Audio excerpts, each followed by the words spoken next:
So I won this 1990 379 Peterbilt at the auction. It's a pretty solid truck, and I got a great deal for it. It has the 444 Cummins in it. Those are some loud engines if you know about those. All around, I have to say it's a pretty solid truck. I'm so excited for it. My plan is to put the 3406B cat engine in it. You know, that all mechanical one.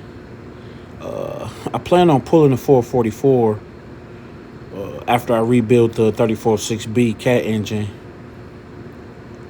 The truck runs and drives, but I'm excited to rebuild that engine. I plan on making videos from start to finish on the rebuild, pulling the 444 and putting in the 3406B, and any other obstacle that I have to overcome.